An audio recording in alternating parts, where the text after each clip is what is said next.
We're recording. Good. Okay, well, everybody, welcome back for 6515 Scaling Methods special session, and with outstanding results. This will be part 3 of the data we were looking at this morning, which is for multidimensional scaling.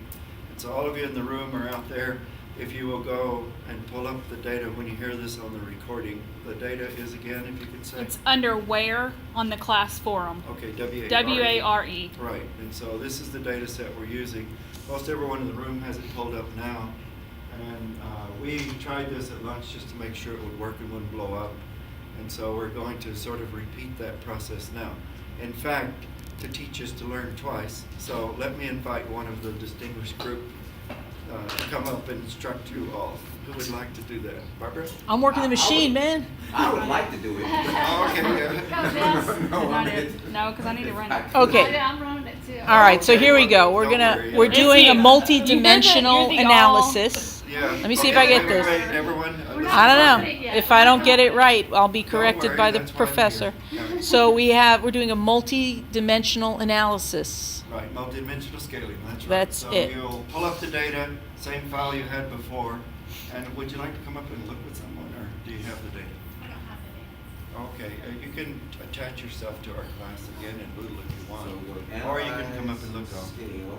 Yeah, it's going to scale. And Analyze, then scale, instead of and- reliability, it's multidimensional scaling, all scale. Everybody okay? Everybody, Good, go we're for it. hitting all scale. And what I've done here is because we put all the variables in, but we've taken out the demographic information. We had predetermined that question 9 and 10 is probably demographic, and we decided to take that out and remove it. This is an empty factor, and this is something that won't run anyway. It's just, we've turned it off, but it's sitting there. So just to clean it up, what we have are the questions that we're interested in analyzing. Okay, great. So let me see if I got this right. We're doing create distances from data. It's only selected here because I did it earlier. I don't know if this is the default setting. No, for all of you, when it pulls up default, it'll say the data are distances, but they're not. They're just I 1 to remembered 5, that. strongly disagree to agree. Yeah. So we have to make distances between the objects out of the data, and it will do it for us if we just ask them to. Okay, so it was defaulted to data are distances, but we gotta change it to. That's correct. Right, The because our default data setting really is this. are not distances. We need to make up the distances between item 1, item 2, item 3, and use that. Since it's Euclidean distance, we're using a triangle based and the hypotenuse measure. So c squared equal a squared plus b squared. You don't have to do it, it does it for you, but it's a good idea if you understand what it's doing. But click on measure, Barb, so that they can see that the default under create distance matrix is between variables, and that's what we want. We wanna- Remember, we had to switch it over when we were doing the other one, from Okay. cases to variables. Right. In this instance, the default setting is between variables, so that's what we want to Right. keep. And so we want to compare to what we did in factor analysis, and therefore we're still scaling variables. We'll do another example, I imagine, today where we scale the people, but that's a separate process. Good. Then Okay, under good. model, there was some, so right now we're looking at a minimum of 1 to a maximum of, I think we initially changed it to 3 dimensions. Well, you can do 2, but go ahead and. 1 or we can do 2. Let's do 2. We like 2. We can always increase and come back. Right. Does it say ordinal? It does, Yeah, I and think you we left can it. Actually change it to integral because that would be justifiable in the case of your data. Everybody know ordinal is just rank order. Who's the tallest, who's the next tallest?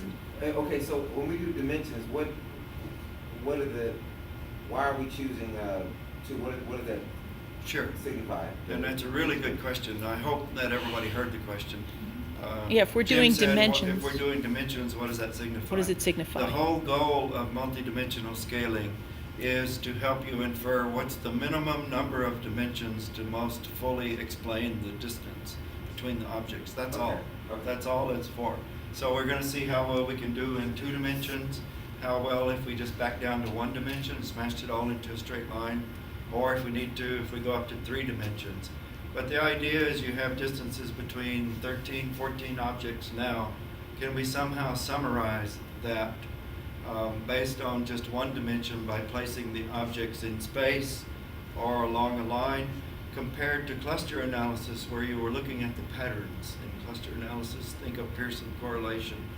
If we three answer 5, strongly agree, 4 agree, 3 neutral over here, and the 3 across that end answer 2, 1, and 0, our pattern, our correlation will be perfect, but our ratings were far apart. Cluster analysis doesn't care how far apart, it's your patterns. Multidimensional scaling is just the opposite. How physically close are the objects in Euclidean distance space? So we're looking at them from 2 different perspectives. Everybody okay? And so, Jim, that was a really good question. There. Okay, so continue on. Now we're looking at options, and I do not think that group plots was originally the default, but we do want to look at group plots, if I remember That's correctly. And then that would be it. Am I correct? Yes. Okay, yeah. great. Group plots are the picture. As all of you know in my class, you can't go wrong by showing me a picture. But actually, when we get to more primitive scaling, you'll understand. Quite often, you can't assign numbers to things, but you can still often display the patterns of their relationships, and that's still scaling. So, okay, and then Punch it. after that, Punch it. yeah, there we go, There we go. Elaine. The expert. Okay, so what came out of here? Iteration history for the 2-dimensional solution in squared distances. I was mentioning at lunch that I really like this all scale because a guy named Darrell Ward wrote it. He was a famous regression book writer in my day, and he used to come visit us in Hawaii sometime, but he did the scaling method so it exactly converts to R-squared coordinates. So you can compare it when you write a paper just the way you would talk about in regression analysis. How much predictive power do you have? It literally is an R-squared. So we have 89.6. That is, with 2 dimensions, we can recapture 90% of all of the distances between all 14 objects by only using a flat sheet of paper. Everybody okay? Mm-hmm. And more importantly, if you'll scroll down, this is a table of what they would look like. In my day, we had punch cards and we had to take this table and draw them on graph paper. But all of you, we also had to walk uphill and in the snow. Every morning. Now, if you go on down, the pictures, this is the representation of those coordinates you saw above in 2 dimensions. It just plotted it for you. And so what do you see? Well, Wow, what So happened? my picture looks different. Did I pick different things than she did? I have a feeling we must have some different What variables happened? in there. Because this picture No, looks it's- like what we did at lunch. I Yeah. understand, and so we Yeah, we- and You know my what? picture looks We like that. changed it from lunch. We didn't choose the ordinal and Oh, the interval? Are you interval. running ordinal or interval? ordinal. Are you, I must have run interval because that's no, what I we- ran No. interval and it looks like Oh, that. so then I must have run Okay, I interval think, then. okay, so notice the picture changes somewhat depending on what the assumptions are for your data. Okay. So I was, in this time through, I said, well, I think we can assume interval level. And so actually, thank you, Elaine, the picture is a little different when we said we only assume these to be rank ordered, But and this is interval. it's interesting to see how they are similar, and we'll talk about that Right, later. But overall, I see the same picture. It may be exactly. It's just turned over. turned. It's The turned. main point is these 3 threes, if you remember, they came out even in factor analysis. Yes. They're together. In a little while, we'll scroll up and show you. This 3A is still in the 3 cluster, but it's actually a little off to the side from the other 3. This is physical distance between the objects. Okay? And likewise, they're off kind of over there. If you look compared to all of these, this is the y-axis we're looking at now. So all of the 3s are up there, and all the rest of the stuff is down here. It's only 4 and 7 that are weirdos kind of in the middle. And this is new information we picked up since factor analysis. If you remember in factor analysis, you have it in the output. I do. If you can scroll all the way back up, if you remember when we settled on a 2-factor Sorry if you get dizzy. solution. Just give me a second. So this is the name of the game for what all of you are doing. Use 3 different analysis techniques to give you different views on your data. look across all of them and see what's most meaningful, and that's what you write about. So this Okay. is, Go this ahead. is not about whether it makes a good scale or not. That was last year, as Jim pointed out. And so, in the two-factor solution, is this it? It is. Yeah, everybody noticed that 3C, 3B, 3D, they're all loaded at 0.9 down here on factor 2. Can you see that? Highly correlated with this construct. And we put 3A in there too, but notice even here, it was the weakest loader. Okay, how weak? Well, 0.9 times 0.9 is 81.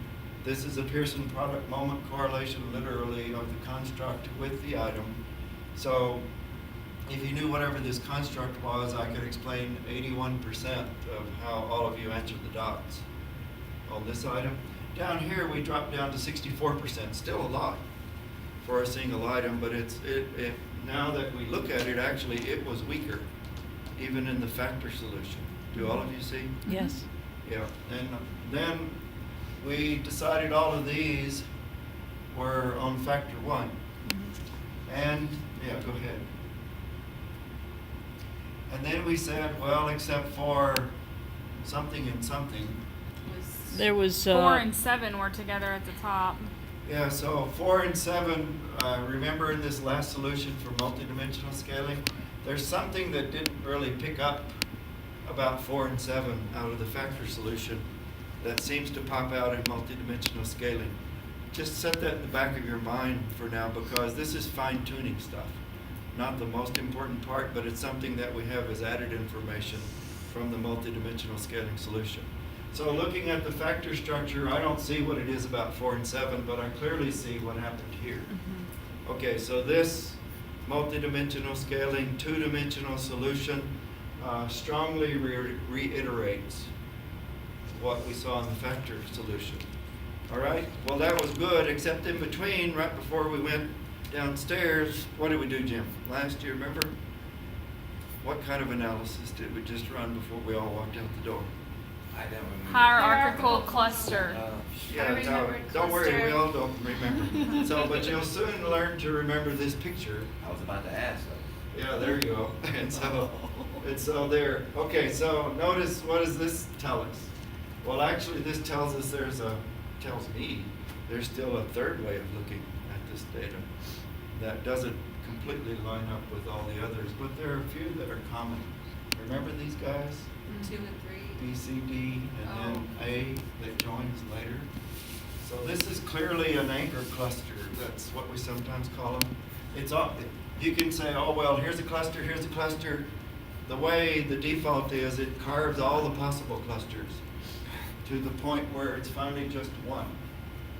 And so you, in your judgment, need to look at where to make the cut and what makes the most sense. So, for example, we could have started here and said there are 1, 2, 3 by itself, 4, or maybe 4, 5, 6, 7 clusters. Are you following me? If we just took this line as the cut. But for me, that doesn't help me much. We only had 13 items. Oh, you're Put deciding. them in 7 groups. Still can't think about it. You're Everybody deciding. okay? I'm sorry. You're deciding on which line here is the cut, and that's a judgment call. Yeah, it's where are the meaningful groups, and you have to do it all at once. Right. Like So you if I can't said just if decide on this cluster because, okay, what are you going to do about that one and that one then? right. Which is why I decided on this one as sort of the I anchor. see. So now, And yeah. then I try to find clusters at comparable Yes. levels. So you're of saying this cut. this is what'll make the cut, and then if I look at this point in this diagram and I say, well, if this is my cut between 10 and 15, then I would say that these items make a group because they all are together that make the cut, and then I could say that these items make a group because they are together. This particular one here, question 8, is by itself, and that these items down here make the cut. Because, so there's 1, 2, 3, 4. Yes, except that's correct in the outcome of sorts, but actually I did it the opposite way. Of course you did. Okay. No, this rationale is good, but let me explain. Okay, The start again. process is good, but how did we get started? It's because I knew that these threes popped out from factor analysis. So I was looking for where are the threes Right. in my cluster analysis. In that sense, I started from the opposite end. So I said, oh, they're down here, and what happened to the other one? Oh, well, it's over here. I know that this is a cluster that makes sense when it's called a dimension in factor analysis. So this is one basis that I Yes. am familiar with where I can start. Then everything Barbara said from then on is the same. Right, as why me. did you make this Yeah, why particular would I start moment, here why rather did you than start there? here, was because of the factor analysis. I'm sorry, I left that out. Exactly, Okay, yeah. I get that, And okay. so everybody see, sort of? Okay. I didn't remember the hierarchical cluster, but I do remember it now. And then we just did the multidimensional scaling. What was the first one that we did? The factor analysis. Factor analysis. Okay, But you use So- that to kind of guide you for this. exactly.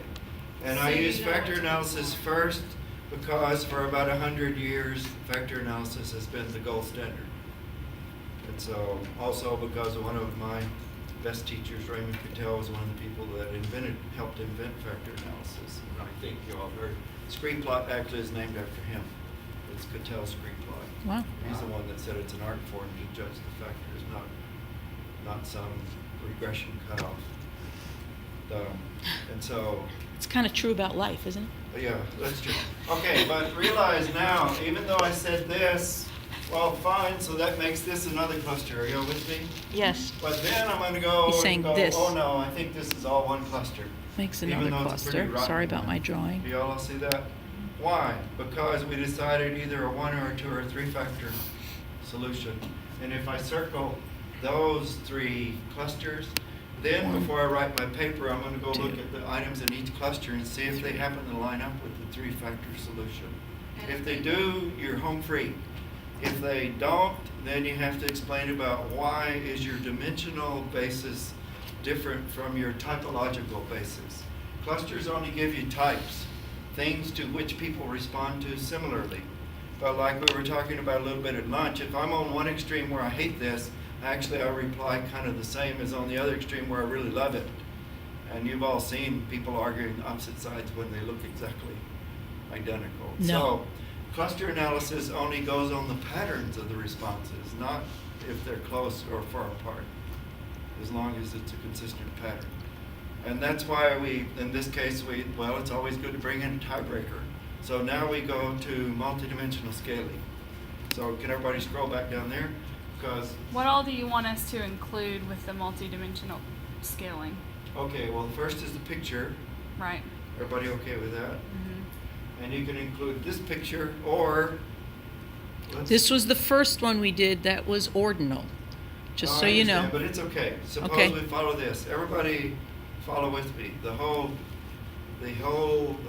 purpose of multidimensional scaling is how many dimensions do we need to retain in order to do a good job with this data? Good job means to be able to recover all the relationships among the data points with some fewer numbers of representations. Mark, are you okay? My computer is forcing itself to shut down and restart. Oh, that's okay. Don't worry. I think you were one this morning that said you just needed to watch, so that's That good. is so annoying. I'm Yeah. just. Hey, you I think it's love annoying here? technology. You ought to be teaching on our campus at 9 o'clock when they decide to wipe all the desktops. Oh, Oh, when Then they it- shut them Oh my down at God. the same time? Yeah, they just They have regen them. At big 9. freeze on And if your class goes to 9:30, you're in real trouble. So, anyway, I feel with you. For me, that's when I go, where did I hide that I'm white trying to be bottle? productive. That's- No, okay, everybody keep going. Okay, so here's this is new information. Like I said, I went to the 3 cluster before because of factor analysis. Well, now I'm kind of back at the point of, okay, let's do a reality check. How many dimensions should we be looking for in order to explain this set of data? And that's what multidimensional scaling is meant for. What's the minimum number of dimensions to maximally explain the distances between the points? So if I wanted to stick with 3 factors, would I initially run this as 3 dimensions to Yes, see? can you hold that? Because we're going to Yeah, do it in a sorry. moment. Yeah, no, that's exactly right. We're getting back to multidimensional scaling now. Okay. What I wanted to show you is we started with the 2-dimensional representation. And you can see it kind of spread out the points. In general, when you have a solution where all the points are not lumped on top of each other, it should tell you something. Then the only other question is, do I really need 2 or maybe 1 or 3? So we ran it to be 1. This is So- this is two-dimensional. I understand, Yeah. but it also had 1 in the Yes. initial output. So scroll on down to when it uses 1. Here we are. Okay, stop. All right, so it smashed 2 dimensions into 1. Multidimensional scaling does it so that it either mashes this way or that way. And one of your first questions is when you Either reduce vertically or 2 dimensions horizontally. into 1, it's technically a hyperspace projection from 2 dimensions into 1 dimension. Okay? So you're projecting a sheet of paper into 1 line. Like this, Okay, yeah. instead of like that. Right, Okay. same thing. Or, Okay. and you have a sheet of paper, in a moment we're going to expand it into the 3rd dimension, let it grow toward the ceiling, while we also do X and Y. That's all we're doing in multidimensional scaling with psychological objects. Everybody okay? I have one question. Yeah, So she ran this as ordinal and Yeah. it put it in that order. This is Right. all ordinal. Right? Yes. I ran it as interval because that's what we did a second ago. Yeah. And my questions are in a different order. oh, I wouldn't be surprised. So- Is 12 still far away from 8? No, they're right next to each other. No, I understand. So this is very I'm glad important, you do. everyone. Well, this is what you were pointing to, where they were on opposite ends, but now Right. they've. In some sense, they can be close to each other. So the answer is run it every way you can think of that might make sense, and then see which ones triangulate with each other, Because that squished it. and call it that. As opposed to this one. Yeah, I think what happened is it probably smashed the This one. y dimension instead of the x dimension when you made it Let me see, interval. let me see. No. But everybody, could you hold for a moment Yeah, before yeah. we get to that? The main point is, how much information did we lose when we dropped down from 2 dimensions to 1?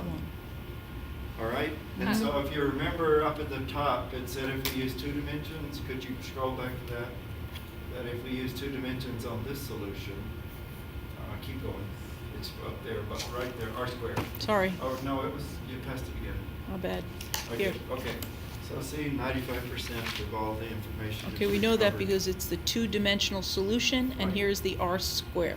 So that picture you were looking at recaptures 95% of the information in the data matrix This. regarding the distance between those items in the persons who completed it scaling space.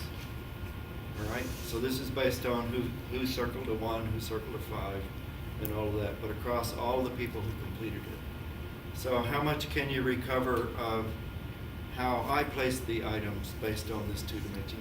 How much can we recover of how you placed all the items? 95%. And the answer is a lot from Yeah. 2 dimensions. So whenever you get 95%, you go, well, gee, maybe a straight line would do it. Another could tell is parsimony is the name of the game. Be stingy but complete. You want to be as simple as you can and still explain as much as possible.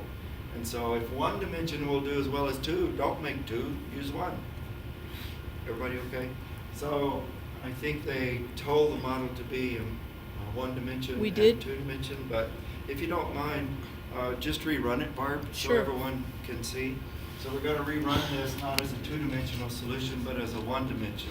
So we're going to force it to 1, very much like we did in factor, but you have to do it in a different place. Scale, multi-dimensional scaling. Right, and you're only And- going to have to change one thing. I can't, I think it's under model, so we're going to go 1 to 1. Right. And by the way, we could have put, hold a minute, 2 Yeah. to 2, and it would have only given us the 2-dimensional solution. And we're going to go 3 to 3 at the moment. 2 to 2. To answer Barb's question, but I want to know, we need to pop it back to ordinal if you want to compare it to that first picture you just showed. Yes, I have that, yeah. Remember? Okay. Yeah. I only put this back in ordinal because that's the 2-dimensional solution she showed you. We found we could do 95% with 2 dimensions. How much did we do with 1 dimension? 67%. See, and on mine with interval, it was 89. I understand. Yeah, can we do that Oh, next? sorry. Yeah, no, that's okay. I'm just No, so this is very confused. important. So, okay, so on the surface of this, by the way, don't jump off to another analysis until you finish 1 cycle. Okay. And so it looks like here that we lose a lot, 30%. Everyone would be Yes. 28% of the capture ability of the information. I also talk about practical things like, hey, I can lay a piece of paper on the desk and explain to people.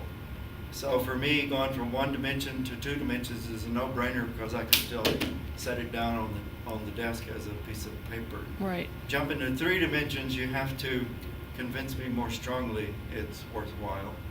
But just if you don't mind, for completeness, because now you all get 2 sets of analysis for 1. Let's do Barbara's point. Suppose we change it to 3 dimensions. Before we get there, my question is, in SPSS, where we have done at lunch, which is on a previous recording, we had ordinal, and then we came back and we did interval, and here we've done ordinal again. Is it telling me anywhere in this data those differences You in will the have to- output? yeah. So what we're getting to is you'll have to tell yourself. We're running through the whole process as ordinal. We're going to again run through the whole process as interval. Okay. And then you will tell us. So- You and so- Jessica. Jessica's already decided, but I don't think you have there. Okay, I understand, but SPSS does not distinguish that this is done in ordinal. I just have to know that. I did it that way, and then actually state it that way in the paper. Yes, and in fact, Okay. it's the same in factor analysis in all of these. Yes. It's very important when you report your factor analysis that you say this was principal components factor analysis with varimax rotation. Those 2 things are essential. If you don't tell me that, I have no idea what you did in your factor analysis. There are so many options. Likewise, we need to say that this was a Euclidean distance, multidimensional scaling, and I put in parentheses Euclidean or squared Euclidean distance, whichever you used, with ordinal data assumptions. And you can just put those in parentheses about your runs because it will not show it on the output, which Yeah. I think was Barb's. Yeah, that is my question, yeah. Right. Everybody okay so far? Mhm. And yeah, so Mark, go ahead. Is there APA formatting for this type of? No, in fact, we always get our papers back at least once where they say, hey, this doesn't look like, put this in APA table format. All right, go, it's not a table, it's a graph, it's a figure. And so then they'll say, well, you have to use these kind of fonts for that. And I go, I'm sorry, I want to have to send it off to a publisher because when you click on this, paste it in your paper. We're winning now. We have 4 or 5 papers with this exact output in it. And they don't bug us so much anymore. But and I'll say that too. If we get time tomorrow, I'll point you to a couple of them. I listed one where in the opening for the course where I said if you want to look at multidimensional scaling, look at this paper as an example. And it was a recent one about our STEM middle school data. Climate one on the back of Yeah. those papers we got today? No. When I in first Moodle. sent out a notice It's to in the all of you, Moodle. I said, Oh, hey, okay. here are some resources before we get the system posted. You'll actually find it and in one of those. And if Mark, if you'll remind me at the end of this little sequence, that we will, I'll point you to that paper and show you how we use it. This kind of stuff like you're using, it's nice for many of you because it helps you with your dissertation. But for us, we have wicked problems in psychometrics. That's a Punya Mishra term, if any of you know of his work. He's a TPAC co-creator. Yeah.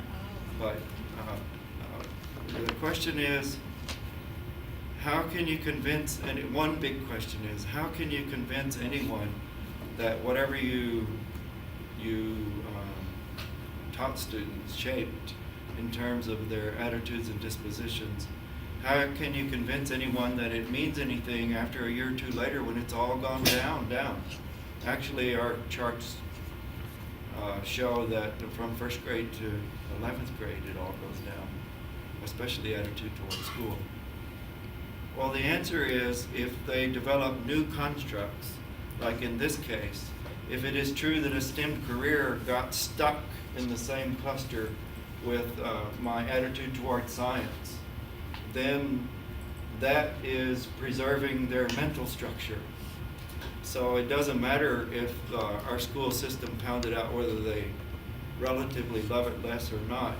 It's still tied to a career in STEM. And we find at the 6th grade level, the biggest problem in our whole country, probably the whole world since China has the same we know, is kids have no clue what a STEM career is. So there's no connection they have at all that, oh, I like doing experiments in science. That doesn't, or I like building apps.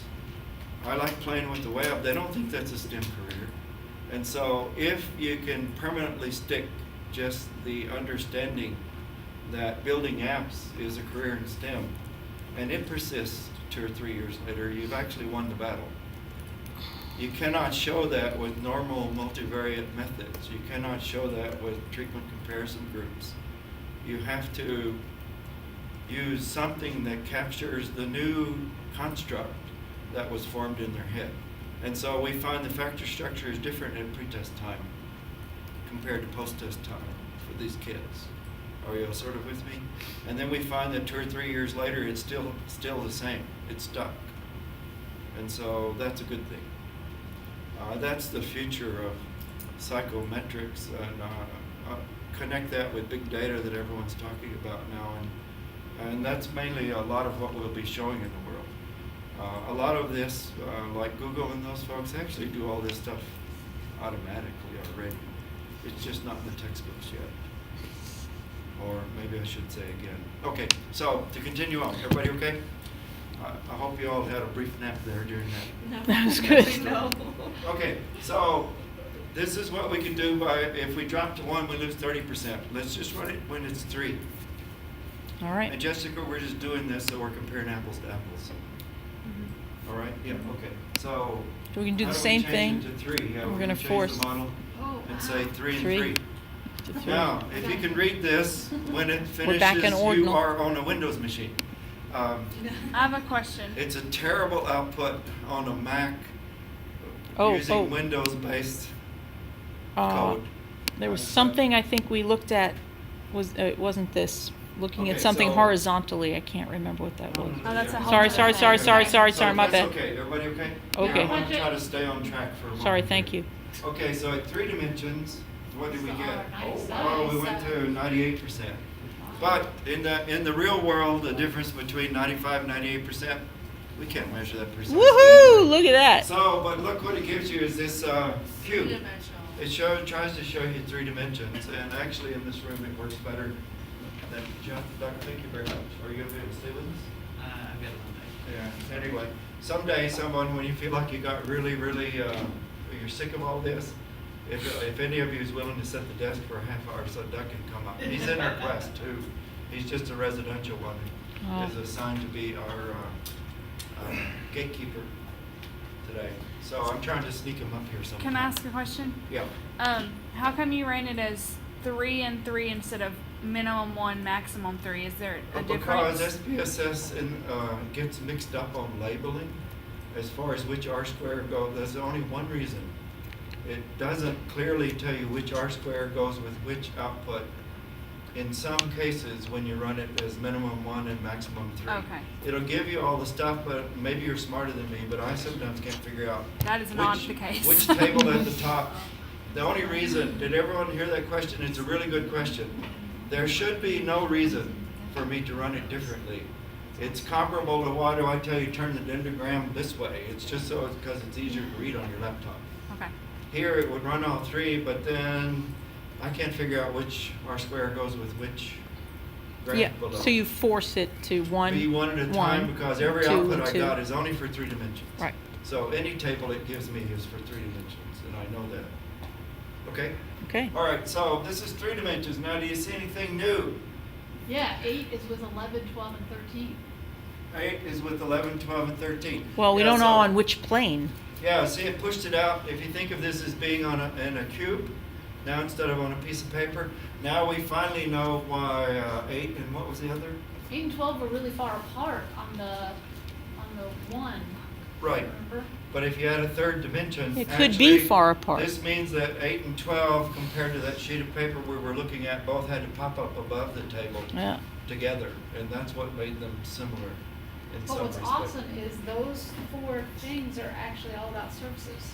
Okay, good. And so if you see that, what So- 4 things? 8, 11, 12, and 13. Oh, good. Those questions. So Elaine just gave you a rationale for actually going to 3 dimensions in this paper, if it holds up when we do interval. Okay? So, now everybody understand? Sometimes even though you don't need additional percentage, it gives you a picture that tells you something that's important. Well, here's the other thing that's important, which is what we were talking about on 2 dimensions, even the 2-factor, I'm sorry.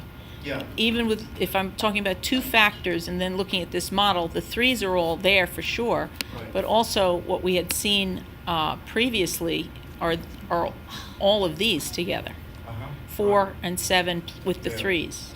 Yeah, I just have to tell you, I mean, yeah, all of you, well done. Dr. Dunraker would be so proud if he were in the room right now. And by the way, 13 years ago, he was in the room, the first, 14. He came to Texas and we team taught. That's great. This course, Pete did. Pete has severe Alzheimer's now, and I don't know how much longer he'll last. But If you look at this stuff long enough, it'll give you Alzheimer's.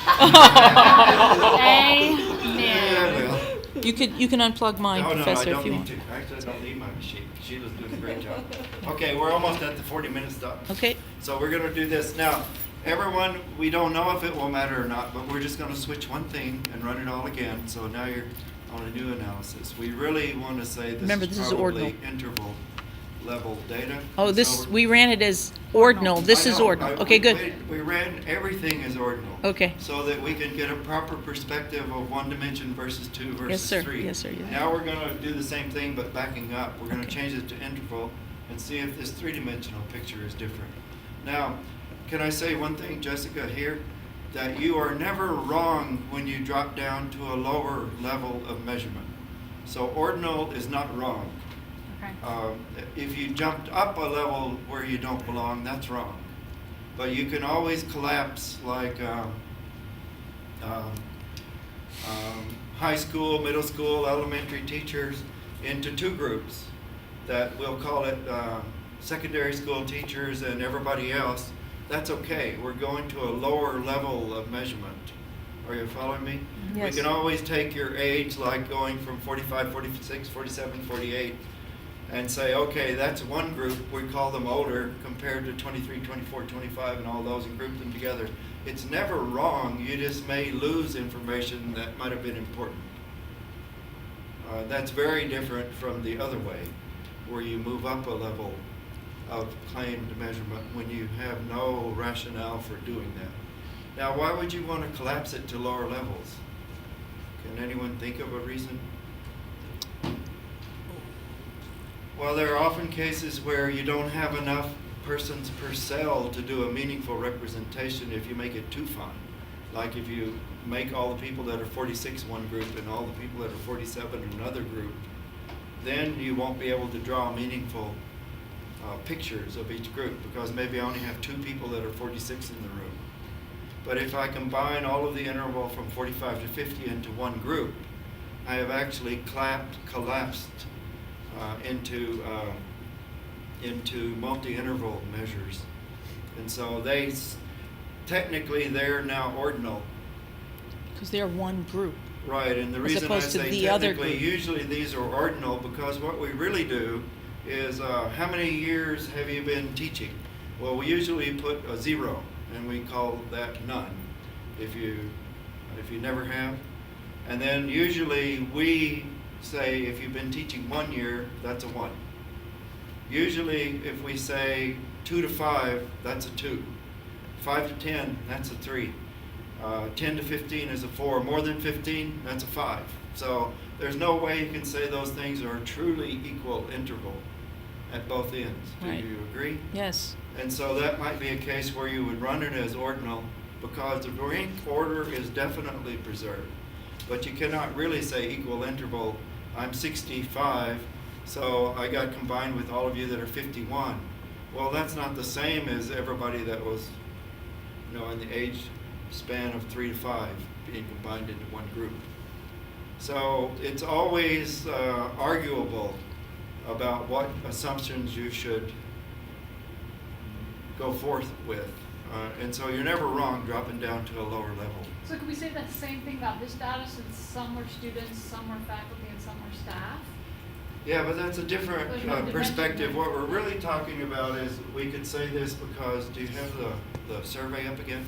Yes. Yeah, in this case, Elaine, what we're talking about is we're arguing about whether when you choose a 1, is it the same distance from 1 to 2 as it is from 4 to 5? And that kind of thinking is more Excellent. arguable, Below. needs improvement below expectations. Is that really the same distance as excellent to exceeds expectations? I'm not sure it is. Actually, there's a scaling technique that would allow you to do that. It's in the book, about chapter 11. But it's called scaleogram. We won't teach that in this course, but it's in there. And so a lot of my dissertation work was along this line. How reasonable is it to say that that's really a 1, 2, 3, 4, 5 point scale? And some things have been worked out so many times we don't argue, like strongly disagree, disagree, neutral, agree, strongly agree. They're close enough that nobody even runs the analysis anymore. But if all of you make up scales like many of you will, where you say, how many times do you do this?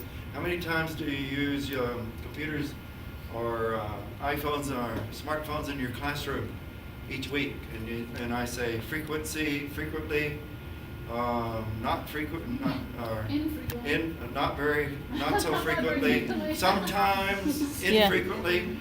Well, you're going to have to prove it to me that that's an equal interval scale. So Elaine, the kind of thinking you're talking about applies at this level here.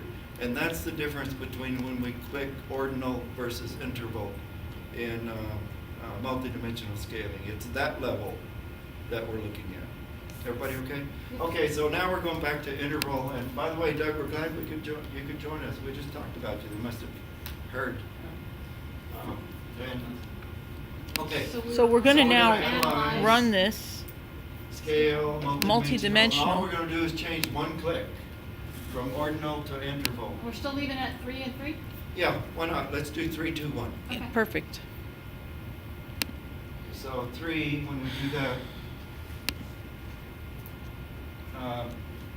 This is for three-dimensional solution. yeah, so notice it dropped us down to 95 now, rather than 98 at ordinal. But let's see what the picture looks like. For me, 95, 98, that's not worth arguing over. But how about the picture? It's different. Yeah, and it took away, Wayne was saying earlier that 8, 11, 12, and 13 were all together. Now 8 is down at the bottom, right there. But I will say this, that this represents the 3 clusters that were in our cluster analysis. Yeah, and so, okay, so by the way, did all of you hear that? It's very important for you to think about, because the cluster analysis we ran was based on Pearson product moment correlation kind of analysis, and it strongly assumes equal interval data. So it makes sense that since we call this equal interval, that the picture is a little different. But by the way, among your group, these could be 2 different papers. Argue the ordinal I'll take the approach and argue the interval. There. So someone could take a paper Okay, that but argues wait, one against the other. everybody, for me, I also remember that 12, 11, 13 popped out as a group, and we were going, hey, what is it about these? If you remember in the cluster analysis? We could scroll up and find it. Okay, let's do that. Everybody hold on to 12, 11, 13. At lunch, scroll up, please, because I strongly Oops, said, sorry. if I trust the cluster analysis, I have to ask a lot more questions, as opposed to the factor analysis and the multidimensional scaling. Are y'all sort of with me still? And the reason is because of that cluster analysis picture, I'm getting there. that if I'm going to say there's more than a couple of clusters, then I have to say there are probably 5 clusters. Oh, yeah, I saw what you said. And one of them... Oy vey. Wow, we that- ran a lot of data. No, We've- not we've so done many. this a Are few you kidding? times. We haven't even been going all afternoon. Here we are. This is not even a 1 beer analysis yet. There, that's how I measured them. Yeah, that's right. So we were talking about, Okay, so look. here's your 11, 12, 13. Yeah. Brava. Right here, I said if we're going, thank you, Lemoyne. No problem. And Lemoyne, by the way, when do you throw us out of this room? I think it's later this afternoon a little No, bit. tomorrow No, morning. nobody's in here the rest Oh, of the deal. day. Oh, why? Did you bring your No. sleeping bags, everybody? Well, we're gonna have to get some beers. This is Yeah. the most valuable information you will ever get. This is Yeah. I don't know. So Right there's now they're your, going, oh man, we need a break. Okay, so Oh, when we food ran at this 3 first, Food at 3 o'clock downstairs. 3 o'clock, okay, good. Oh, yeah, we're right in the kitchen. There, okay, so I said, look, all right, remember these threes that I thought made a cluster from factor analysis? Uh-huh. They were all together. I said if I drop out this one and drop down to this level, or even if I go with this as believing the cluster analysis the most, then I also have to say, okay, this is one, my anchor cluster. Now I've got to say, okay, what is it about 11, 12, 13 that make them a cluster at the same level? okay, They didn't pop out in factor analysis. They did pop out in the multidimensional scaling three-dimensional solution that you just saw, if it was interval level measure, as interval level is assumed here. Are y'all with me? So I don't even know what the items are, but now who do I trust? What do I trust? I don't know. I go read the items and see which makes the most sense. Those three are services. They are? Okay. So which way you argue, which solution you take, it's not cheating. The whole purpose is we're doing nothing but exploratory, explanatory analysis of the relationship among all the objects. But 8 was a service too, though, right, Elaine? Here it 8 was is. a service too? Here's Well, 8. Yeah. We would have to Can you look. go back to that Yes, sir. output? Yeah. Okay, everybody see 8? Question 8, here it is. Okay, here's 8. Sort of- So 8 is way stuck out here by itself on that cluster of 5, 6, 4, 7. Everybody see that? It doesn't join it till up here. Do you see? In fact, when we were talking at lunch, if we made a cut down here, then we have to say question 8's a cluster all on its own. If we, Y'all read that? yes, if we determined that, Okay. if we so- determined that question 3B, 3C, and 3D were our anchor, that means the cutoff would then be here. Right, if And you then, cut here rather then we than would, there, exactly, Then you have to say 9's by itself. right. Equal. Okay, Yes. Jim, so what's the difference between question 8 and 11, 12, and 13? But wait, before we go there, everyone, Gotta go back. realize, stop here. 'Cause Yes. remember, this is a mobile. It's hanging from the ceiling. Each of these are little Brackets. brackets across, and you can hang strings on them.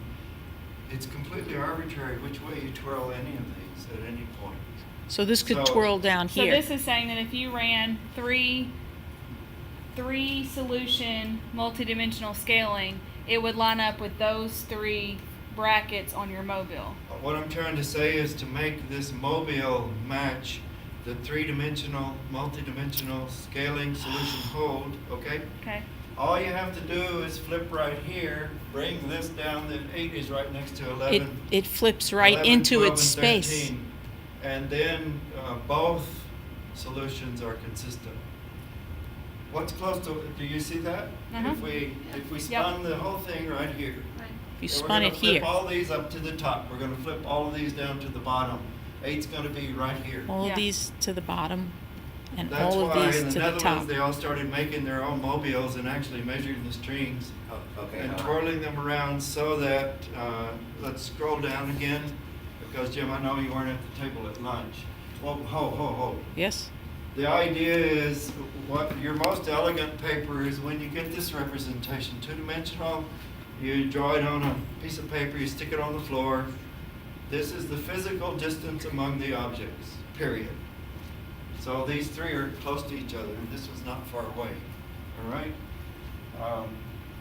11, 12, and 13 are not that far away, and actually, physical distance-wise, the distance from 8 to 11 is hardly any difference from 11 to 12. Do you all see that? Yeah, this is called nearest neighbor linkage, and that's how we had told it to do it here, I think. Are you with me?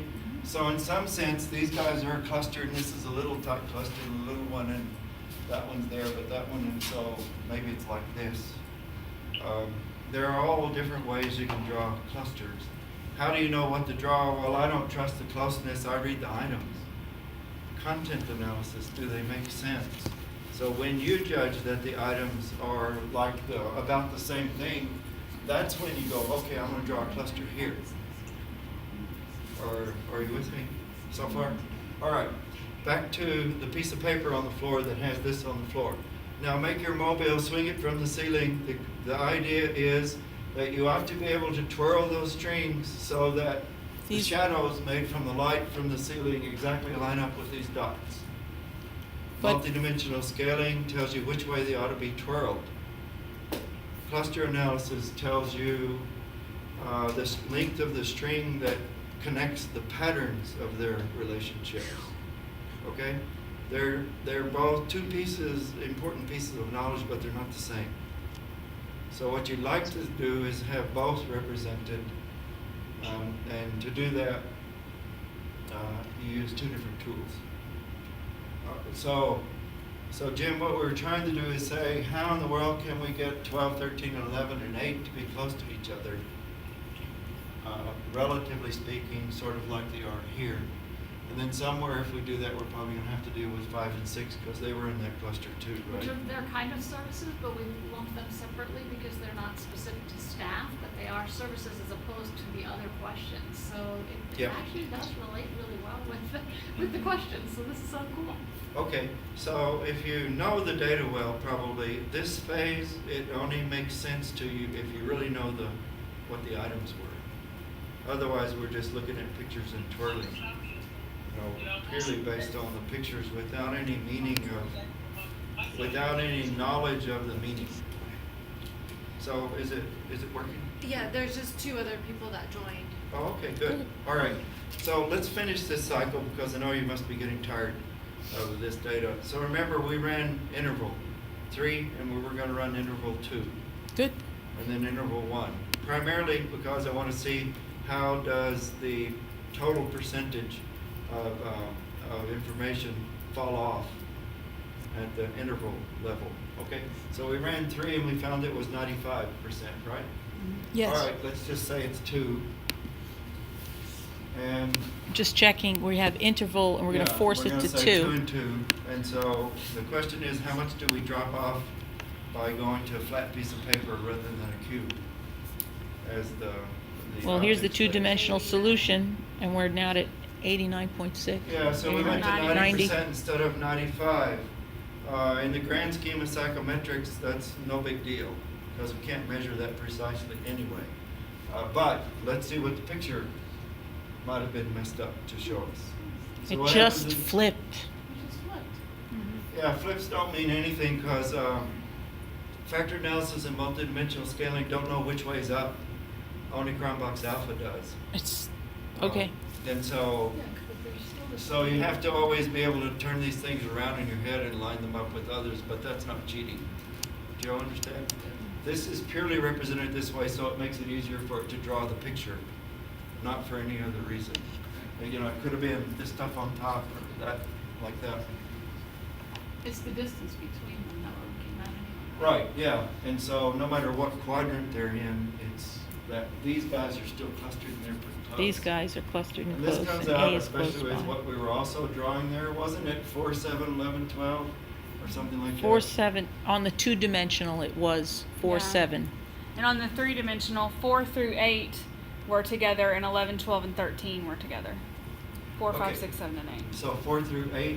Mm-hmm. Okay. Three-dimensional was this. Okay, so just to show you, what had to happen on 3-dimension is this, and this popped out away from the screen if you added a 3rd dimension. And that's what made them unique.